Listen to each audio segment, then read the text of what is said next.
പാലോട് നവവധു ഇന്ദുജയുടെ ആത്മഹത്യയിൽ ഭർത്താവ് അഭിജിത്തിനെയും സുഹൃത്തുക്കളെയും കേന്ദ്രീകരിച്ച് അന്വേഷണം വിപുലപ്പെടുത്തി പോലീസ്.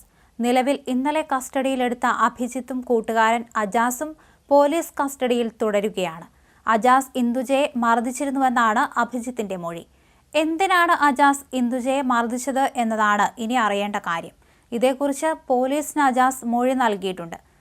ഇന്ദുജയുടെ ദേഹത്തെ പരിക്കുകൾ അടുത്ത കാലത്തുണ്ടായതാണെന്ന് പോലീസ് പറയുന്നു. അതേസമയം ഇന്ദുജയുടെ ഒരു സുഹൃത്തിനെ കൂടി ഇന്നലെ രാത്രി ചോദ്യം ചെയ്തു. പനവൂർ മൂന്നാഴക്കുഴി സ്വദേശിയെയാണ് ചോദ്യം ചെയ്തത്. ഇന്ന് കൂടുതൽ സുഹൃത്തുക്കളെ ചോദ്യം ചെയ്യുമെന്നാണ് പോലീസ് അറിയിക്കുന്നത്. ഇന്ദുജയുടെ സുഹൃത്ത് ബന്ധങ്ങളെ ചൊല്ലി അഭിജിത്ത് സ്ഥിരം വഴക്കുണ്ടാക്കുമായിരുന്നു.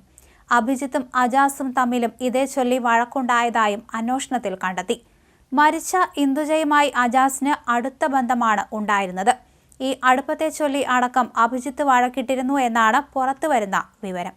അതേസമയം കേസുമായി ബന്ധപ്പെട്ട് ഇരുവരെയും കസ്റ്റഡിയിലെടുത്തപ്പോൾ അജാസും അഭിജിത്തും വാട്സാപ്പ് ചാറ്റുകളെല്ലാം ഡിലീറ്റ് ചെയ്ത ശേഷമാണ് എത്തിയത്.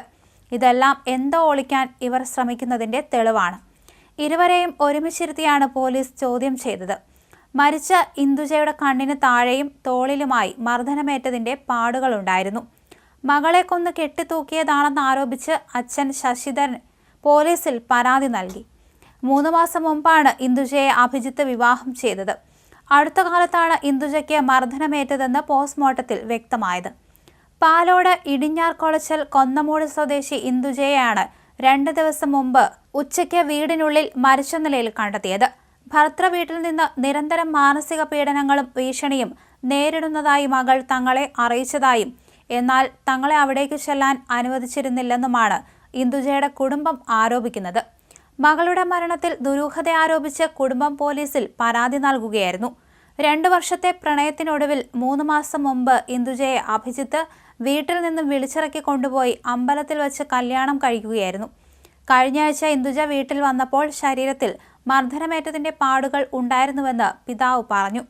പഠിപ്പിച്ച മകളെ നല്ല രീതിയിലാണ് വളർത്തിയത്. പല വിവാഹാലോചനകളും വന്നിരുന്നു. അഭിജിത്ത് അതെല്ലാം മുടക്കി. വിവാഹം കഴിച്ച് വീട്ടിലെത്തിയിട്ടും അഭിജിത്തിന്റെ അമ്മ അംഗീകരിച്ചിരുന്നില്ല.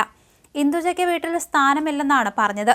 അവരെല്ലാം ചേർന്നാണ് മകളെ ഉപദ്രവിച്ചതെന്നും ഇന്ദുജയുടെ പിതാവ് പറയുന്നു. ചേച്ചി ഒരിക്കലും ആത്മഹത്യ ചെയ്യില്ലെന്ന് ഇന്ദുജയുടെ സഹോദരൻ ഷിനുവും പറഞ്ഞിട്ടുണ്ട്. ഇന്ദുജയെ അഭിജിത്തിന്റെ വീട്ടിലെ 2ാമത്തെ നിലയിലെ കിടപ്പുമുറിയിൽ ജനലിൽ തൂങ്ങിയ നിലയിലാണ് കണ്ടത്.